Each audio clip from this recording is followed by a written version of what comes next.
Cordial saludo, bienvenidos nuevamente a nuestro espacio. No nos hagamos los locos con la salud mental. A las 10 de la mañana es nuestra cita semanalmente. Agradecerle al canal comunitario Baos TV por este espacio. A ustedes, los que sintonizan nuestro programa, también muchas gracias por estar ahí, con su presencia, con su sintonía, por estar con nosotros hablando de un tema tan sensible, tan bonito, que nos apasiona, que nos gusta y que lo hacemos con mucho cariño. Este humilde servidor, Diego Quintero, acaba de estar siempre trayendo diferentes clases de invitados. Vimos que en el programa anterior estuvo el gerente del hospital, estuvo la psicóloga, y en este programa nos acompaña una joven, pero que ya, no es que le esté diciendo vieja, pero que ya estamos en esa transición de dejar el tema de la juventud y ya meternos al papel profesional, al papel ya laboral, a ese papel bonito que nos juega nuestra sociedad. Y para mí es un honor, un placer y un orgullo tener como invitada a Vanessa Yepes. Vanessa Yepes es muy conocida en el municipio, primero pues por la familia, porque el papá de Vanessa es el coordinador del colegio. Vanessa Yepes ha sido una líder en todas las partes que ha estado, desde la parte deportiva, representó muy bien al municipio en baloncesto, en todas las instancias departamentales, campeona. También representó muy bien a la institución educativa cuando fue personera estudiantil. Entonces, que sea Vanessa la que se presente, no sin antes decirle que muchas gracias por aceptar nuestra invitación, felicitarla por ese logro académico que tuvo. Ya es profesional, es comunicadora social de la Universidad Católica de Oriente. El trabajo de grado fue galardonado, fue felicitado, fue una graduación con mención de honor. Entonces también decirle que muchas gracias por dejar nuestro municipio en alto, por representarnos de la mejor manera. El trabajo de grado de ella se basó en cómo difundir el patrimonio y la identidad cultural a través de las estrategias transmedio. Entonces, que sea Vanessa la que se presente, que nos cuente un poquito cómo ha sido ese andamiaje en esa corta vida que lleva, pero que tiene mucho futuro. Vanessa, muchas gracias y gracias por estar acá. Qué bonita presentación, Diego. Muchas gracias por la invitación. Muy contenta de estar acá y charlar un ratico de todos esos temas. A todos los que nos están viendo, un saludo también para ustedes.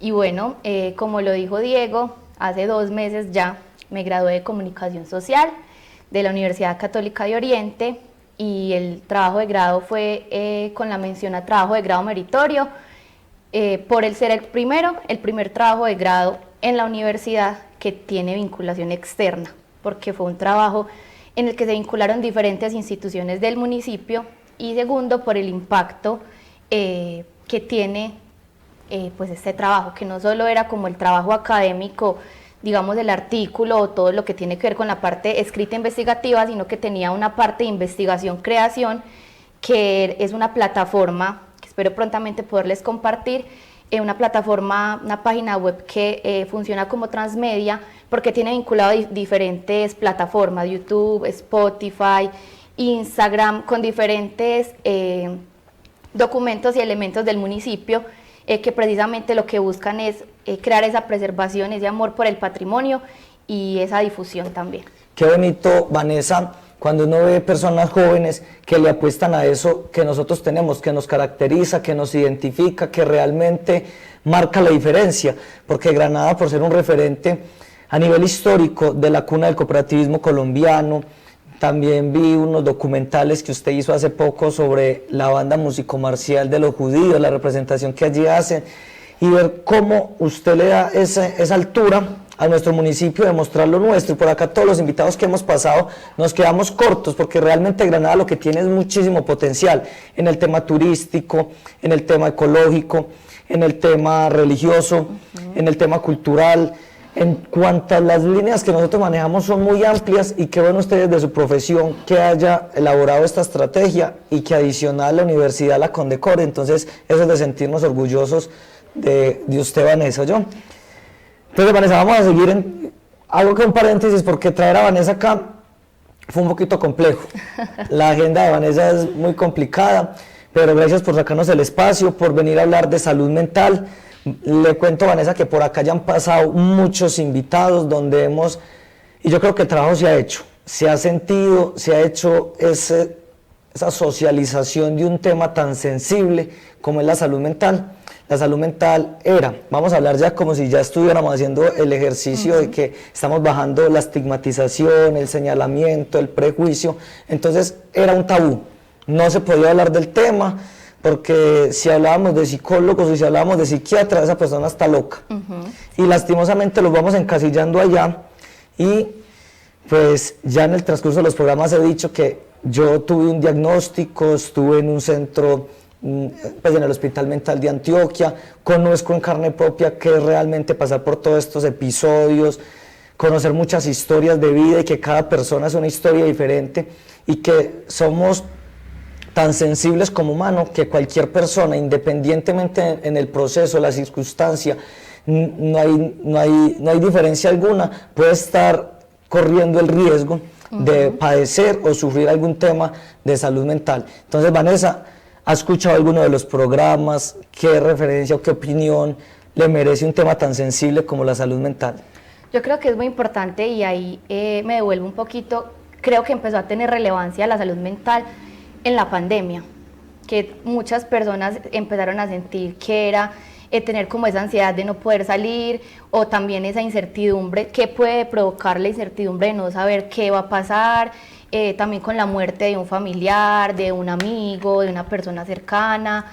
Entonces yo creo que ese tabú se fue desdibujando un poquito, aunque creo que todavía falta mucho.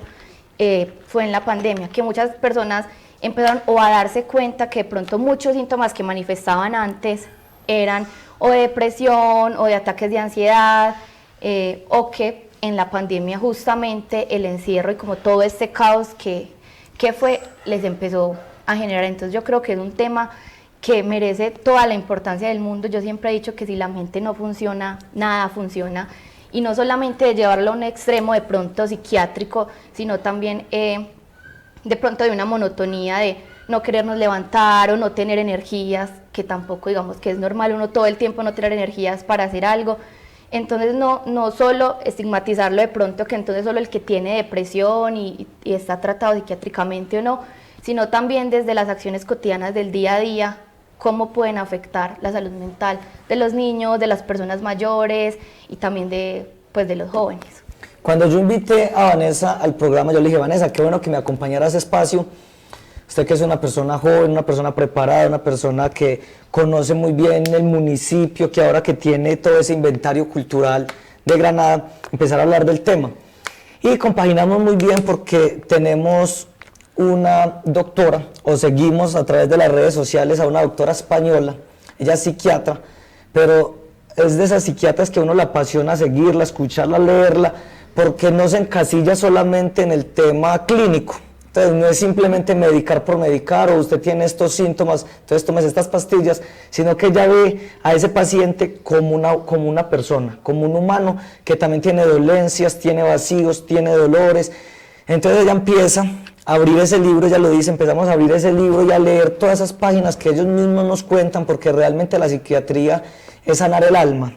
Entonces es buscarle el alma a esa persona y saber dónde tiene esa dificultad. Y traemos un libro que en el transcurso de este programa, en estos minuticos que nos quedan, vamos a hablar, a pautar de él, por decirlo así, para que ustedes también se lleven unas reflexiones de estas lecturas que ya nosotros hemos realizado. El libro se llama, mostrémoslo, Vanessa. Acá está. ¿Cómo hacer que te pasen cosas buenas? Es de Marian Rojas Estapé, que es la psiquiatra española que les menciona Diego.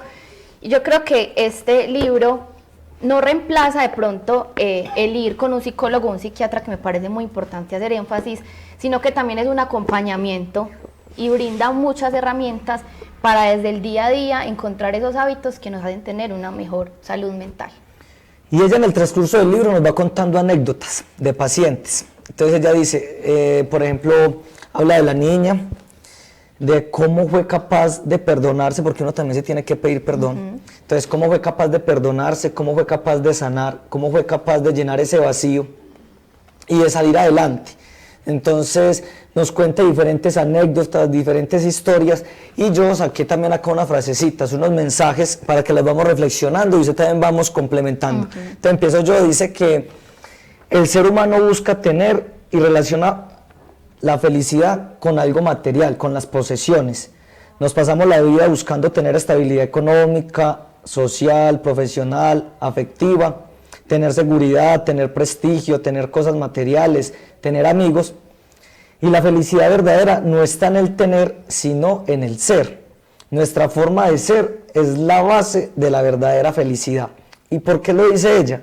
Porque realmente hizo un estudio, no fue ella, pero sí un psiquiatra, por allá en 1950, en Estados Unidos, cogió una población de Boston y cogió otra población de Massachusetts. Entonces hizo un estudio patológico con 60 niños de acá y 60 niños de allí, y a través del tiempo, 60, 70, 80 años, en estos momentos de esos 60 todavía hay 5 que viven, y que ni siquiera es el tema económico, ni siquiera es el factor de privilegio, ni de donde la sociedad los pone o donde nacen, sino que es ese estilo de vida, ese ser que ella habla, cómo es la persona, cómo se siente, cómo es esa interlocución que tiene, que realmente hace que las cosas materiales, las cosas que generan placer, las cosas que distraen, quedan en un segundo plano. Entonces ahí está la primera reflexión, no es el tener, no es lo material, no es el privilegio, no es la exclusividad, sino que realmente es cómo me siento yo como persona, que realmente es lo que nos hace ser felices. Y yo creo que eso fue una de las cosas que pasó mucho en la pandemia, y es que ella lo menciona también en este libro y en otros libros que ella tiene, es que nosotros nunca vivimos en el presente y estamos siempre viviendo como en piloto automático. Entonces la pandemia o el encierro nos obligó a bajar las revoluciones y a escucharnos. Entonces todo el tiempo estamos en el trabajo, comprando cosas con los amigos, en fiestas, haciendo deporte, bueno, un montón de cosas que silencian, digamos, la voz interior o ese subconsciente que nos dice que de pronto algo está mal, o que nos tenemos que escuchar, que tenemos que tomar un descanso, que tenemos que prestarle más atención como a lo verdaderamente importante. Entonces ahí hace mucha referencia también como en esa también sobreestimulación que tenemos ahora con las redes sociales, con la televisión, que no nos deja realmente apagar un poquito como el exterior y escucharnos a nosotros. Entonces ahí es el valor, no es todo lo que hay, digamos, externo o material, sino también el escucharnos y lo que somos nosotros, que a veces no lo escuchamos o lo pasamos por alto por el afán del día a día. Y en esa parte puntual, ella también dice que venimos en unas generaciones, hay un choque en el tema digital, por decirlo así, porque ella coloca el punto medio es en el tema del internet. Entonces ella dice, venimos de una generación que no le tocó la tecnología, que le tocaba crear procesos, que les tocaba ser constantes, que les tocaba llevar, por decirlo así, una rutina para llegar a un fin.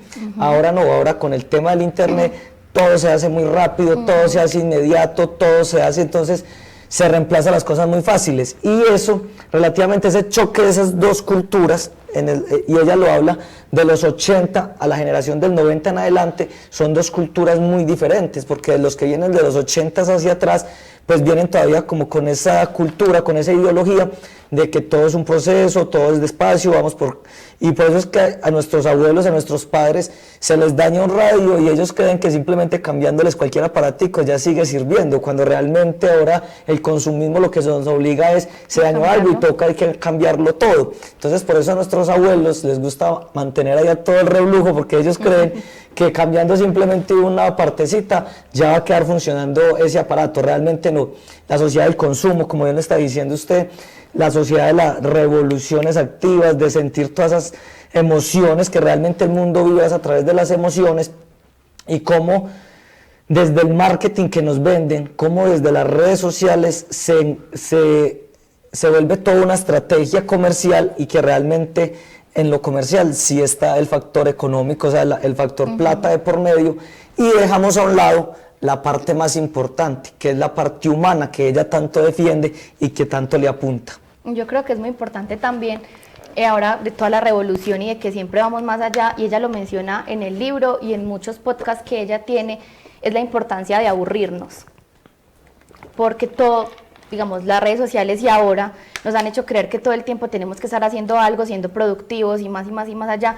También habla de la importancia para la mente y para la salud de aburrirnos, porque solo en el momento en que estamos quietos, aburridos, pueden surgir las mejores ideas, salir los mejores pensamientos. Cuando aquietamos, vuelvo y digo que me parece muy importante, porque ahora y ya entra como otro tema importante en el libro, estar como todo ese tiempo en movimiento y en constante revolución también aumenta un montón de una hormona que me parece muy importante, ella la menciona demasiado, que es el cortisol.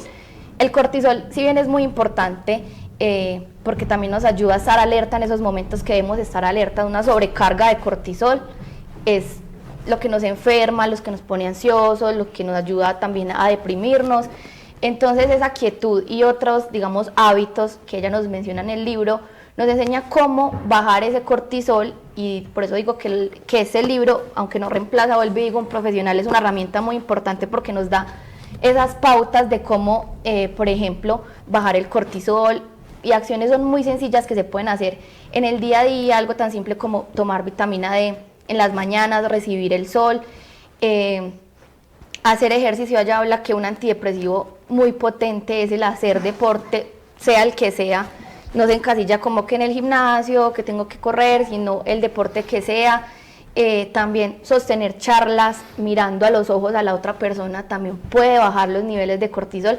Entonces el libro da unas herramientas que son fáciles de hacer, son en la cotidianidad, que ayuda a que tengamos una mejor salud mental y también una mejor calidad de vida. Y la doctora Marian Rojas en el libro, ya que estamos en esta partecita ya que nos llevamos muy bien el hilo conductor del libro, habla también de esa parte del dolor. También es necesario, porque realmente el dolor es necesario para nosotros como personas, de enfrentarnos, porque realmente las cosas malucas también las tenemos que enfrentar.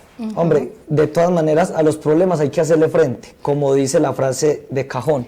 Y yo creo que hay una frase que a mí me gusta mucho y la repito mucho también constantemente, es que para saber que hay días felices, tienen que pasar los días tristes. Si todo el tiempo estamos felices, nunca nos vamos a dar cuenta que estamos ahí. Cuando tenemos un momento de pronto de bajón, que pasa alguna situación, ahí es donde realmente empezamos a valorar esos días felices y nos damos cuenta que existen. Si vivimos siempre lineal, felices, nunca realmente nos vamos a dar cuenta de que eso está pasando. Y cuando ella habla del dolor, ella dice que cuando a las personas les pasan las cosas más difíciles, que usted dice, le pasó algo, y ella cuenta anécdotas ahí, de que ella también como ser humano, pues ella, aparte de ser profesional, pues también tiene su corazón, también siente, tiene su punto de vista, pero ella siempre nos deja claro que tiene que existir un polo a tierra, y ese polo a tierra siempre va a ser la ética, la moral, los principios que ella tiene como persona, para que, y es más, le voy a decir con una frase que ahí mismo está en el libro, y es que Platón decía que para un buen arquero es el del tiro, el tiro con arco, tenía que tener siempre una diana, o sea, tener un norte, saber para dónde iba esa flecha. Y ella dice que ese norte, esa diana, allá donde tenemos que llegar nosotros como arqueros que somos, desde la moral y desde la ética, se nos desdibujó, se nos perdió. Entonces por eso en estos momentos vemos muchas flechas disparadas para todas las direcciones, pero ninguna apuntan a esa diana.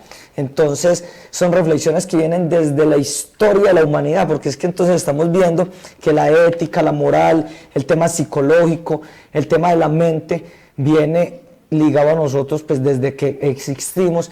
Y otra cosa es el dolor como antídoto para poder pasar. Mire que el dolor también se convierte en un antídoto y de un proceso, ella lo dice como de metástasis, para que una mariposa tan hermosa que nosotros la vemos pueda estar así feliz, volando, muy linda, moviendo, exhibiéndonos esos colores, tuvo que haber pasado por un momento muy doloroso, que fue el tema de convertirse de ser gusano a salir a ser mariposa.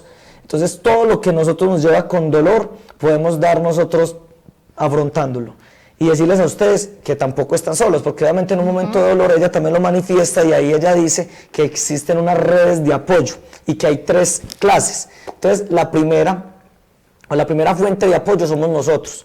Entonces, ¿cómo nos estamos hablando?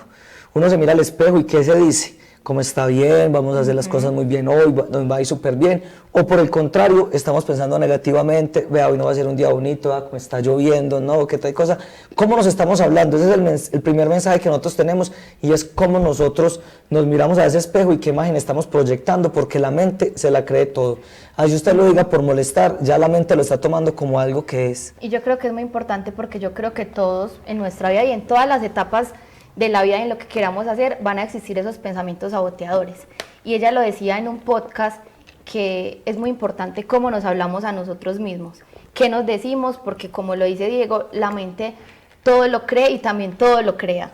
Entonces ponía un ejemplo que Van Gogh decía que cuando la mente diga que no quiere pintar, pinte con más fuerza y silencie ese pensamiento, porque a veces nosotros queremos hacer cosas en proyectos o también simplemente de cómo nos sentimos y queremos hacer algo para sentirnos de otra manera, pero llegan esos pensamientos de eso no va a servir, si hago esto no funciona, y son esos pensamientos saboteadores que también a veces hacen que nuestra salud mental empiece a flaquear, porque entonces no nos creemos merecedores, no nos creemos capaces de realizar algún proyecto o de que vamos a alcanzar algo que nosotros tengamos como meta. Pero entonces también es muy importante saber que el inconsciente también actúa en las decisiones que nosotros tomamos, así nosotros no lo creamos, porque digamos que algo de lo que no se habla mucho es como de ese inconsciente, que es esa vocecita que todo el tiempo nos dice algo y puede estar a nuestro favor o a nuestra contra. Así es. Y otra parte que ella trata ahí en el libro es que nosotros somos emocionales, los seres humanos somos de emociones, pues una reacción, una emoción. Entonces ella dice que la disciplina versus la emoción. Entonces, hacer las cosas sin ganas, también hay que hacerlas. Y un ejemplo puntual es todas las personas que en enero, después de pasar diciembre, después de comerse en el chicharroncito, después de estar pasaditos un poquito en los kilos, pues por decirlo de alguna manera, se van todos para el gimnasio a registrarse. Entonces, cuando hay más inscripciones a los gimnasios, siempre son en los primeros meses del año. Vaya, termine cuando van, cuando vuelven en octubre, en septiembre, finalizando el año. ¿Por qué? Porque realmente somos de emociones. Ay, me veo gordo, o subí los kilitos en diciembre, me voy a meter al gimnasio, pero como somos de emociones, esa emoción se nos va bajando, entonces vamos rezagando. Y ella lo explica ahí y dice que hay que hacer las cosas así no nos den ganas. Hombre, que tengo ganas de ir al gimnasio, vamos. Al segundo, al tercera semana, a los 2 meses ya se me quitaron las ganas, pero vamos, porque realmente ahí está el factor diferencial, que es la disciplina. La disciplina es hacer las cosas así no sean con las ganas, pero de cumplirnos a nosotros. Entonces, ahí también es otra frase muy bonita, que es la disciplina, pero para no perder lo que ya habíamos dicho, que esa de las tres redes de apoyo, por decirlo de alguna manera, la primera, la personal, cómo nos vemos, cómo nos autopercibimos, cómo nos hablamos, ya ella sale de ese círculo personal y se va al tema familiar. Ese círculo familiar, cómo me protege, cómo me apoya, cómo me brinda ese acompañamiento, cómo todos entre familia somos capaces de afrontar una situación difícil, de pronto un momento de dolor. Ella siempre lo enmarca con el dolor, porque ahora voy a decir una frase muy linda, pero cuando termine de decir los 3 entornos protectores. Entonces, el primero es el tema personal. Cómo nos vemos, cómo nos sentimos, qué mensaje nos estamos diciendo. El segundo es la familia, y ella también lo caracteriza muy bien, porque hay familias pues funcionales que realmente se cuidan, se valoran, se aprecian, pero también habla de otro tipo de familias que lastimosamente no lo son así. Pero ahí está el tercer círculo protector, y es el tema de la sociedad. Entonces, es la sociedad cómo percibe de pronto ese dolor, la sociedad qué me aporta para afrontar ese dolor, y habla de la resiliencia. Qué palabra tan bonita, y para un municipio como Granada, que tanto nos caracteriza por esa palabra. Entonces, ella habla también de ese contexto social, y es cómo la resiliencia juega un papel fundamental. Sí, yo también pienso lo mismo en eso cuando ella habla de la resiliencia, porque es eso que no nos deja caer y seguir intentándolo, y en los procesos, digamos, de salud mental, no siempre vamos a tener las ganas, no siempre vamos a querer hacer de pronto algo por sentirnos mejor. Y ahora que Diego mencionaba como esos factores protectores, algo muy importante es hablarlo, porque podemos tener los factores protectores, pero si nosotros no manifestamos cómo nos sentimos, tampoco ellos van a adivinar de pronto si estamos pasando por un momento difícil o no nos sentimos bien, no tenemos ánimos para hacer las cosas, nos sentimos enfermos.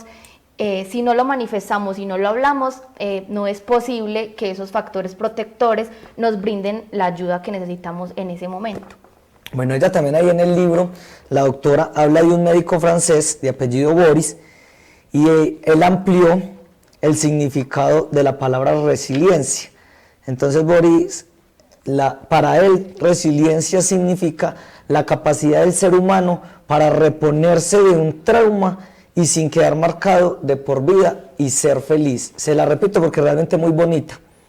Es la capacidad del ser humano para reponerse de un trauma y sin quedar marcado de por vida, para ser feliz. Entonces, ahí viene el tema del dolor, que realmente hay que hablarlo, hay que tocarlo. El dolor realmente es un aliado, si lo llamamos desde el punto de vista positivo, que nos ayuda a nosotros a ser fuertes. Por eso a las personas que les ha tocado tan duro, y coloquémoslo en el contexto de acá de Granada, a las personas que en estos momentos gozan de buen tema económico, que tienen empresas, que han salido adelante, no fue así, ellos no salieron ya con plata y venga, empecemos a crear empresas, no, ellos también tuvieron quiebras, ellos también tuvieron factores económicos difíciles, y que realmente es esa resiliencia lo que los exigió a ellos como personas, como empresarios, de decir, vamos a continuar, de los errores se aprende, de las cosas negativas también, y que todo esto nos sirva a nosotros para proyectarnos, y de eso está lleno nuestro país. Acá encontré una frase que incluso la tenía pues subrayada, que hace mucha colación a lo que estaba diciendo Diego, y dice así: para ser feliz hay que ser capaz de rehacerse en lo posible de los traumas y de las dificultades.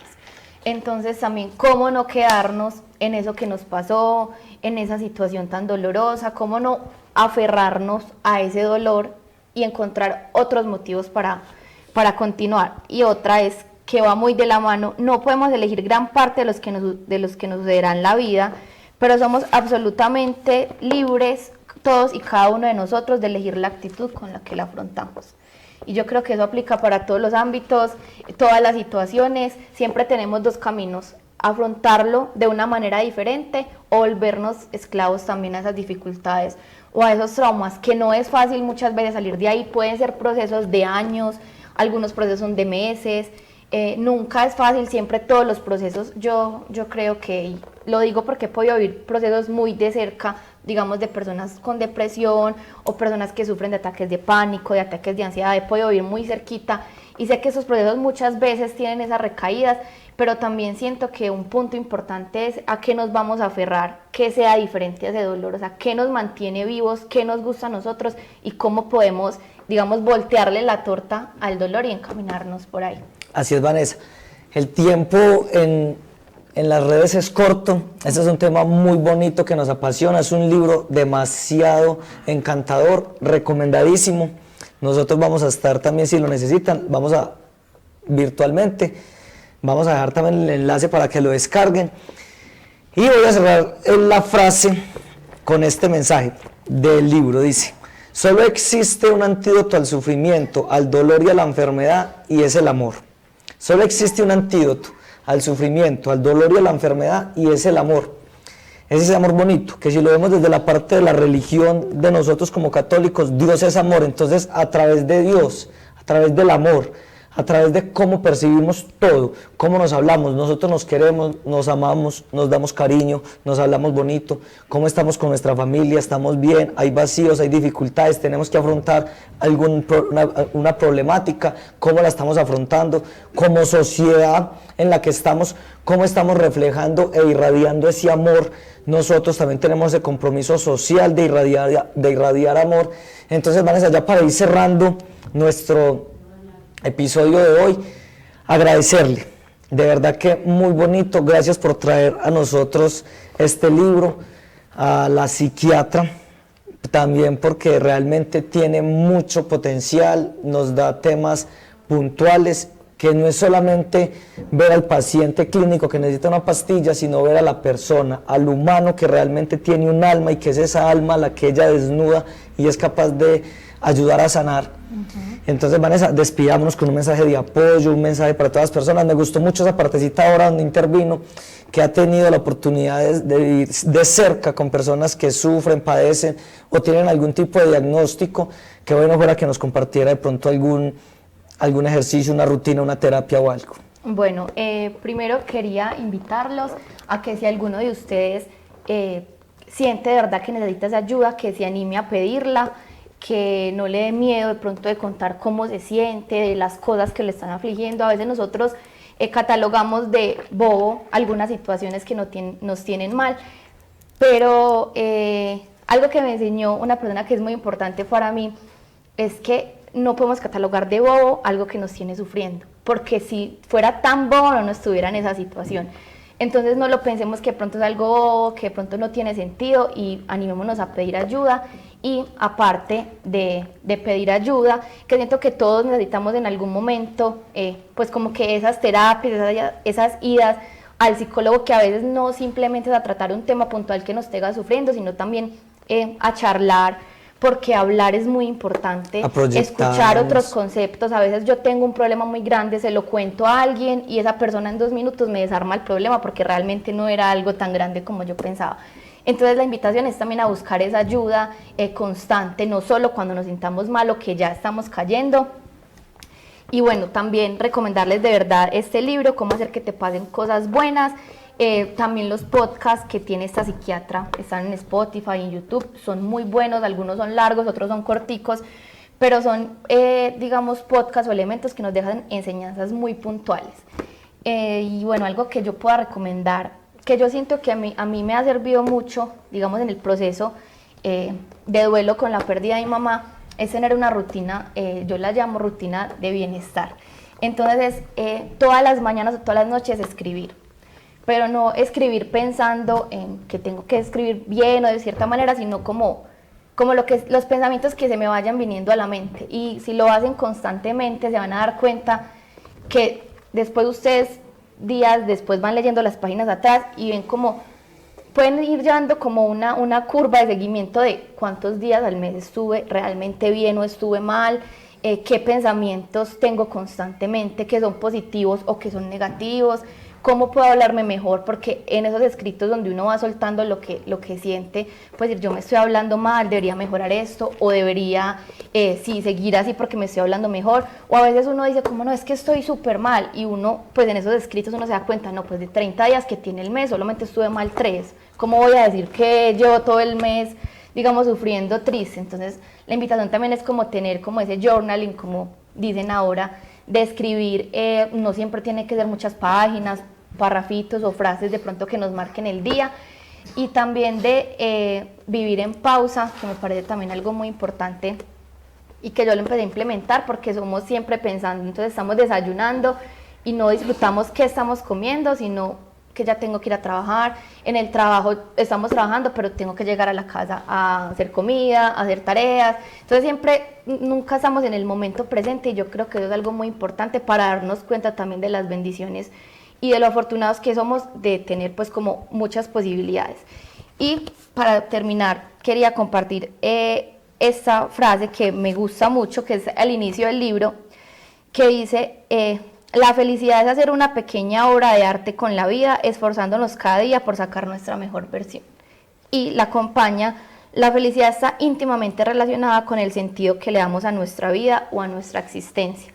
Entonces también es encontrar qué le da sentido a nuestra vida. A veces ni siquiera tiene que ser el trabajo, porque a veces podemos trabajar en cosas que pronto no nos gustan mucho, pero ese trabajo nos da la posibilidad de hacer otras cosas que sí, de poder viajar o de poder sentarme un domingo con mi familia a tomar un café, de recibir el sol, es encontrar qué cosas le dan sentido a nuestra vida y desde ahí apalancarnos para empezar a transformar todas las situaciones o esos momentos difíciles que obviamente a todos en algún momento nos va a llegar. Bueno, ella es Vanessa Yepes, como ya ustedes tuvieron la oportunidad. Vanessa, muchísimas gracias, muy contento, muy feliz. Yo sé que este programa llegó a muchas personas. Este mensaje es para todos ustedes. Leer un buen libro, hacer una buena terapia. Esa terapia de escribir realmente es efectiva, recomendada 100%. También doy fe de que sirve mucho, y más cuando uno le pone fechas, y no solamente es para mirar atrás, sino también colocarle fechas a esos propósitos que nos tenemos que hacer como de retos. Y me proyecto yo dentro de 3 meses, no sé, no todo tiene que ser material, no es tener algo, no, sí. Simplemente dentro de 3 meses, si estoy mal o esto me está desequilibrando, en 3 meses no va a ser así, o lo voy a ver desde otro punto de vista. Entonces, o qué tengo que hacer, si veo que llevo varios días en lo mismo, qué herramientas puedo buscar, a quién puedo llamar o cómo puedo solucionar eso. También es como si llevar una bitácora de la vida para ir encontrando, y también desenreda mucho a veces que tenemos un montón de situaciones en la cabeza que no las sabemos expresar, pero al llevarlo al papel o plasmarlo, ahí se empieza a desenredar como ese hilo y encontrar precisamente como todas las falencias o puntos positivos también que podamos tener. Bueno, Vanessa, muchísimas gracias, felicitaciones, qué bueno que Granada tenga este potencial, una mujer trabajadora, juiciosa, emprendedora, profesional, que realmente refleja eso, refleja alegría, felicidad, refleja paz. Vanessa, muchas gracias, es la primera vez invitada a nuestro programa, no va a ser la última, vamos a seguir invitando a Vanessa. Este detalle es con mucho cariño de parte de nosotros para que lo coloque allá al lado de la bitácora. Muchas gracias. Y se acuerde de nosotros.